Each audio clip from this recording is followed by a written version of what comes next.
Joaquin Guzman, the convicted Mexican drug lord known as El Chapo, has escaped twice from maximum security prisons in Mexico. He is now serving a life sentence in Colorado. Today, we will check out how El Chapo escapes his first two prisons.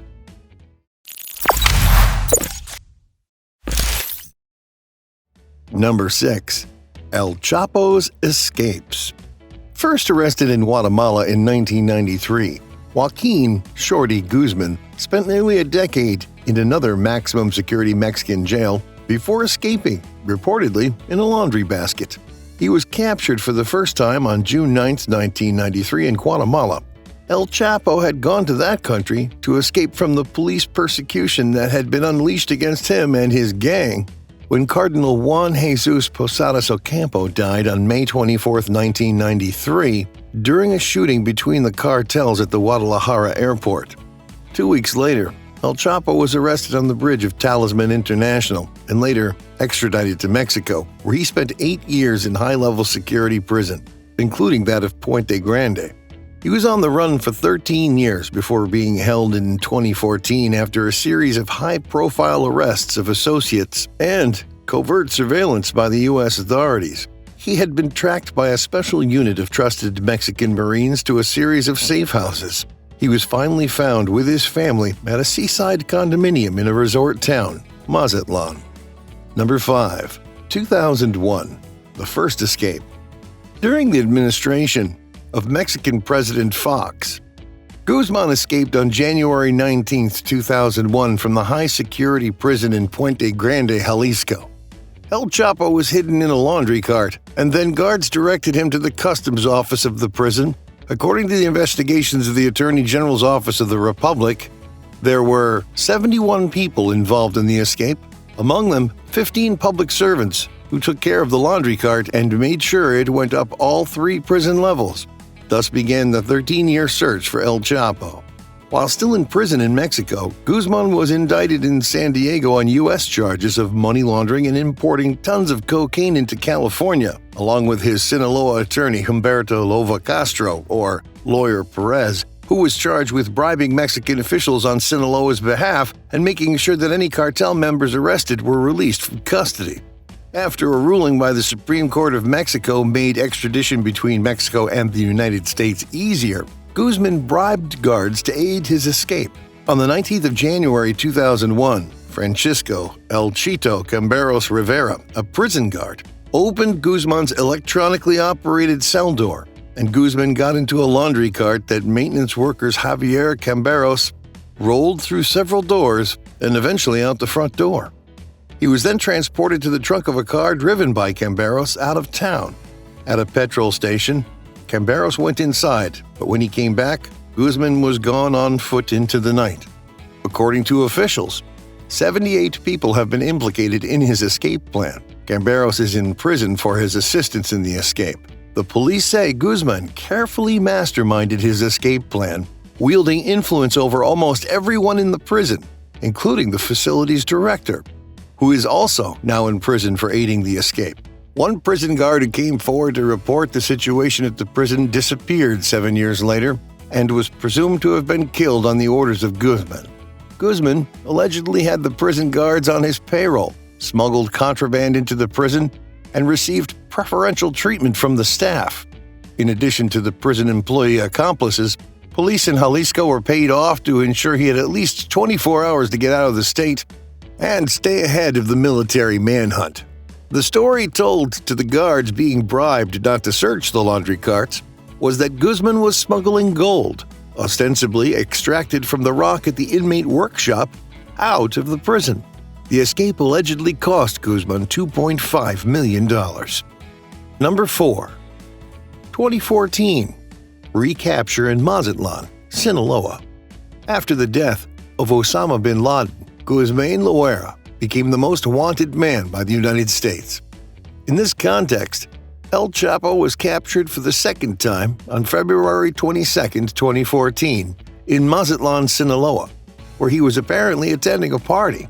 The then head of the PGR, Jesus Morello Caram, affirmed that the operation was flawless and that they had not fired a single shot, the result of months of planning and monitoring. The final operation was carried out in a condominium of 2 towers and 27 apartments, where Guzman had arrived only 2 days earlier without much security, according to testimonies. After that operation, the drug trafficker was detained in the El Altiplano maximum security prison in the state of Mexico. This recapture was the first in the administration of President Enrique Peña Nieto. Number 3. 2015. The second escape. After only 17 months in prison, El Chapo escaped again on the night of July 11, 2015. On that date, Guzman escaped from Federal Social Readaptation Center No. 1. Guzman was last seen by security cameras at 20:52 hours near the shower area in his cell. The shower area was the only part of his cell that was not visible through the security camera.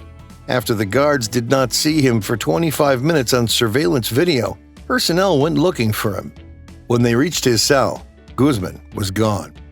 It was discovered that he had escaped through a tunnel leading from the shower area to a house construction site 1.5 kilometers away in a Santa Juanita neighborhood. The tunnel lay 10 meters deep underground, and Guzman used a ladder to climb to the bottom. The tunnel was 1.7 meters tall and 75 centimeters in width. It was equipped with artificial light, air ducts, and high-quality construction materials. In addition, a motorcycle was found in the tunnel, which authorities think was used to transport materials and possibly Guzman himself. Shortly before 9 p.m. on Saturday, Joaquin Guzman Loera, the Mexican drug kingpin whose capture last year had been trumpeted by his country's government as a crucial victory in its bloody campaign against the narcotics trade, stepped into the shower in his cell in the most secure wing of the most secure prison in Mexico. He never came out. When the guards later entered the cell, they discovered a 2-by-2-foot hole through which Mr. Guzman, known as El Chapo or Shorty, had disappeared. The tunnel was more than 2 feet wide and more than 5 feet high, tall enough for him to walk standing upright, and was burrowed more than 30 feet underground. It had been equipped with lighting, ventilation, and a motorcycle on rails that was probably used to transport digging material and cart the dirt out. A video camera watched over the notorious prisoner's cell, but apparently did not record how Mr. Guzman was able to tunnel out undetected. In the hours after the breakout, the government began a sweeping manhunt, calling states of emergency in the surrounding areas and shutting down the airport in the nearby city of Toluca. The police and military personnel, many wearing body armor and carrying automatic weapons, stopped vehicles near the prison Altiplano, which is about 55 miles west of Mexico City, and tightened security along the borders of Mexico State, where the prison is. The authorities also held 30 prison employees for questioning. Though this was, perhaps, Mexico's most spectacular prison escape since the previous one by Mr. Guzman, the country has seen many breakouts, which have often occurred with the collusion of the authorities. Number 2. 2016. The last recapture. On January 8, 2016, less than 6 months after his escape from El Altiplano, the drug trafficker was recaptured in the city of Las Mochas, Sinaloa by Marine infantry troops. As before, El Chapo was caught in his estate during an operation in which an infant was injured, while 5 associates of Guzman lost their lives. 6 people, including El Chapo, were captured. President Peña took to Twitter to announce the recapture of El Chapo. Mission accomplished. We've got him. I want to inform Mexicans that Joaquin Guzman Loera has been captured. And number 1. Extradition to the United States. He was extradited on January 30, 2017 to the United States after a legal battle of almost 1 year. Even though his lawyers fought the charges, that was not enough to make it illegal to send El Chapo to the United States. Currently, the Mexican is awaiting his trial, although at the beginning he was not allowed to